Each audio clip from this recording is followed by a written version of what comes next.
தென்காசி மாவட்ட பாஜக தலைவர் செய்தியாளர்களை சந்திக்கிறார். அதன் காட்சிகளை தற்போது பார்க்கலாம். திருவிழா என்றே சொல்கிறோம். கடந்த ஆகஸ்ட் மாதத்திலிருந்து ஒவ்வொரு 3 வருடமும் இந்த கட்சியை பொறுத்த மட்டும் வேற கட்சி மாதிரி இல்லாம ஒவ்வொரு 3 வருடமும் புதிதாக உறுப்பினர்கள் புதுப்பிக்கப்பட்டு ஒவ்வொரு 3 வருடமும் புதிதாக நிர்வாகிகள் இந்த கட்சியை வழிநடத்தி தலைமையேற்று நடத்தி கொண்டு செல்வதற்கு வாய்ப்புகள் வழங்கப்படுகிறது. பெருவாரியான இளைஞர்களுக்கும் வாய்ப்புகள் தொடர்ந்து வழங்கப்பட்டு வருகிறது. அந்த முறையில் நமது தமிழ்நாட்டிலே இருக்கும் மொத்த 67 கட்சி மாவட்டங்களில் 66 கட்சி மாவட்டங்களுக்கு மாவட்ட தலைவர்கள் அறிவிக்கப்பட்டிருக்கிறது.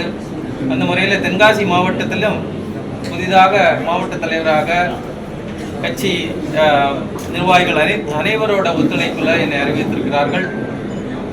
இந்த மாவட்ட தலைவரோட அறிமுக விழா, முறையான அறிமுக விழா வருகிற 3ஆம் தேதி திங்கட்கிழமை தென்காசி இசக்கி மகாலில் நடைபெறுகிறது. அதற்கு அனைவரும் நீங்கள் வந்து அந்த விழாவை சிறப்பிக்க வேண்டும். இந்த விழாவிலே நமது சுப்ரீம் ஸ்டார் சரத்குமார் அவர்கள் தலைமை விருந்தினராக கலந்து கொள்கிறார். அவரோடு இந்த விழாவுக்கு மிக முக்கியமாக பாரதிய ஜனதா கட்சியின் சட்டமன்ற குழு தலைவர் திரு நயினார் நாகேந்திரன் அவர்களும் முன்னாள் மத்திய அமைச்சர் திரு பொன் ராதாகிருஷ்ணன் அவர்களும் இந்த விழாவை தலைமையேற்று சிறப்பிக்க வருகிறார்கள். அதோடு ஐயா சிவச்சந்திரன் அவர்களும் வந்து வாழ்த்துரை வழங்க வருகிறார்கள். மிகப்பெரிய கோலாகலமான கொண்டாட்டமாக இந்த விழா இருக்கும். நீங்களும் இதில் கலந்து கொள்ள வேண்டும், பங்கெடுக்க வேண்டும் என்று ஒரு வேண்டுகோளையும் அழைப்புகளையும் இந்த நேரத்திலே தெரியப்படுத்த விரும்புகிறோம். இந்த விழா முடிந்த பிறகு பாரதிய ஜனதா கட்சி இன்றைக்கு எடுத்து பார்த்தீர்கள்னா தமிழ்நாட்டிலே நடக்கிற அத்தனை மக்கள் நலத்திட்டங்களும் பாரத பிரதமர் நரேந்திர மோடி அவர்களின் அரசால் வழங்கப்படும் நிதியால் நடக்கிற திட்டங்கள். ஆனால் இன்னைக்கு மாநில அரசு மத்திய அரசோட திட்டங்கள் அத்தனையிலும் ஸ்டிக்கர் ஒட்டி அது மாநில அரசு திட்டம் மாதிரி மக்கள்கிட்ட எடுத்துகிட்டு போய்கிட்டு இருக்கிறாங்க. அந்த ஒரு பொய்ப்பிம்பத்தை உடைப்பதற்காக நாங்கள் இந்த மாவட்ட நிர்வாகிகள் அனைவரும் இன்னும் கிராமம் தோறும் செல்வோம்.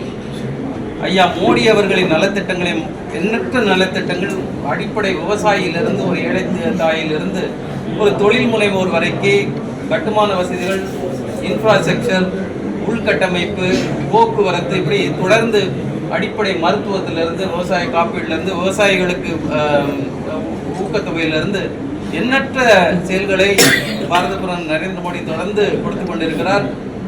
தமிழகத்துக்கு மட்டும் 11 லட்சம் கோடிக்கு மேல நலத்திட்டங்களை தமிழ்நாட்டுக்கு மட்டும் பிரத்தியமாக கொடுத்திருக்கிறார். தமிழ் மொழியை உலகம் முழுக்கும் எடுத்து செல்வதில் நமது பாரத பிரதமர் நரேந்திர மோடியை தவிர வேற யாருமே இந்த அளவுக்கு கொண்டு சென்றதில்லை. ஆக அத்தனை நலத்திட்டங்களும் தமிழ் மேல் அவருக்கு இருக்கிற ஒரு அன்பையும் பாசத்தையும், தமிழர்கள் மேல் இருக்கிற அவருக்கு ஒரு அக்கறையும், தமிழ்நாட்டுக்கு அவர் செய்திருக்கிற நற்பணிகளையும் கிராமந்தோறும் நாங்கள் எடுத்து செல்ல கடமைப்பட்டுள்ளோம். இது தொடங்கியவுடன் இந்த விழா முடிந்தவுடன் நாங்கள் அனைவரும் கிராமந்தோறும் சென்று வீதியாக சென்று மக்கள் நல திட்டங்களை மக்களுக்கு எடுத்து செல்ல உத்தேசித்திருக்கிறோம். இது ஒரு தொடக்க விழா. தேர்தலுக்கு நாங்கள் தயாராகிவிட்டோம். அடுத்த வருடம் வருகிற தேர்தலிலே தென்காசி மாவட்டத்தில் இருக்க 5 சட்டமன்ற தொகுதிகளிலும் தேசிய ஜனநாயக கூட்டணி வேட்பாளர்கள் வெற்றி பெறுவார்கள்.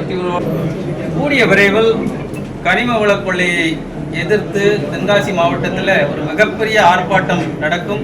வெகு விரைவில் அதற்கான அறிவிப்பு வரும். மாநில தலைமையின் அனுமதியோடு அந்த அறிவிப்பு வரும், காத்திருங்கள்.